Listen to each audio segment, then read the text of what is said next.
வேதம் கேட்போம். ஆதியாகமம் 9ஆம் அதிகாரம். பின்பு தேவன் நோவாவையும் அவன் குமாரரையும் ஆசீர்வதித்து, நீங்கள் பலுகி பெருகி பூமியை நிரப்புங்கள். உங்களை பற்றிய பயமும் அச்சமும் பூமியில் உள்ள சகல மிருகங்களுக்கும் ஆகாயத்தில் உள்ள சகல பறவைகளுக்கும் உண்டாயிருக்கும். பூமியிலே நடமாடுகிற யாவும் சமுத்திரத்தின் மச்சங்கள் யாவும் உங்களுக்கு கையளிக்கப்பட்டன.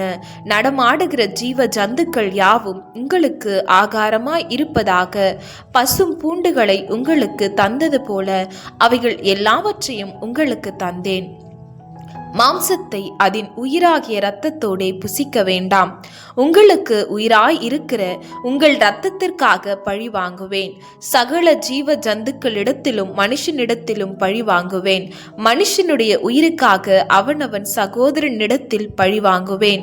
மனுஷன் தெய்வ சாயலில் உண்டாக்கப்பட்டபடியால் மனுஷனுடைய இரத்தத்தை எவன் சிந்துகிறானோ அவனுடைய இரத்தம் மனுஷனாலே சிந்தப்பட கடவது. நீங்கள் பலுகி பெருகி பூமியிலே திரளாய் வர்த்தித்து விருத்தியாகுங்கள் என்றார்.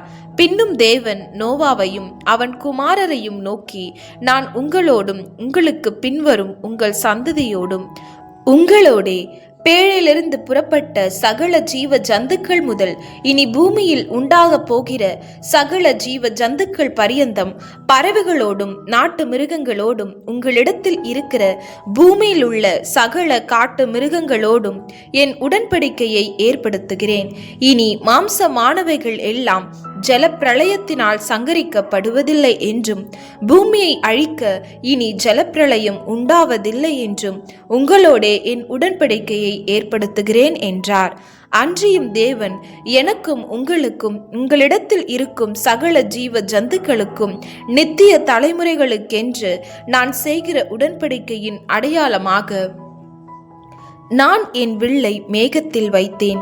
அது எனக்கும் பூமிக்கும் உண்டான உடன்படிக்கைக்கு அடையாளமா இருக்கும். நான் பூமிக்கு மேலாய் மேகத்தை வருவிக்கும் போது அந்த வில் மேகத்தில் தோன்றும்.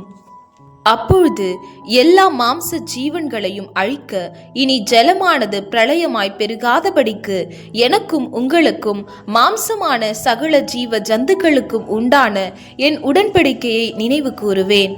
அந்த வில் மேகத்தில் தோன்றும் போது தேவனுக்கும் பூமியின் மேலுள்ள சகலவித மாம்ச ஜீவன்களுக்கும் உண்டான நித்திய உடன்படிக்கையை நான் நினைவு கூறும்படிக்கு அதை நோக்கி பார்ப்பேன். இது எனக்கும் பூமியின் மேலுள்ள மாம்சமான யாவுக்கும் நான் ஏற்படுத்தின உடன்படிக்கையின் அடையாளம் என்று நோவாவோடே சொன்னார். பேழையிலிருந்து புறப்பட்ட நோவாவின் குமாரர் சேம், காம், யாப்பேத் என்பவர்களே. காம் கானானுக்கு தகப்பன். இம்மூவரும் நோவாவின் குமாரர். இவர்களாலே பூமி எங்கும் ஜனங்கள் பரம்பினார்கள். நோவா பயிரிடுகிறவனாகி திராட்சை தோட்டத்தை நாட்டினான். அவன் திராட்சை ரசத்தை குடித்து வெறி கொண்டு தன் கூடாரத்தில் வஸ்திரம் விலகி படுத்திருந்தான். அப்பொழுது கானானுக்கு தகப்பனாகிய காம் தன் தகப்பனுடைய நிர்வாணத்தை கண்டு வெளியில் இருந்த தன் சகோதரர் இருவருக்கும் அறிவித்தான். அப்பொழுது சேமும் யாப்பேத்தும் ஒரு வஸ்திரத்தை எடுத்து தங்கள் இருவருடைய தோள் மேலும் போட்டுக்கொண்டு பின்னிட்டு வந்து தங்கள் தகப்பனுடைய நிர்வாணத்தை மூடினார். அவர்கள் எதிர்முகமாய் போகாதபடியினால் தங்கள் தகப்பனுடைய நிர்வாணத்தை காணவில்லை. நோவா திராட்சை ரசத்தின் வெறி தெளிந்து விழித்த போது தன் இளையகுமாரன் தனக்கு செய்ததை அறிந்து, கானான் சபிக்கப்பட்டவன், தன் சகோதரரிடத்தில் அடிமைகளுக்கு அடிமையாய் இருப்பான் என்றான். சேமுடைய தேவனாகிய கர்த்தருக்கு ஸ்தோத்திரம் உண்டாவதாக. கானான் அவனுக்கு அடிமையாயிருப்பான்.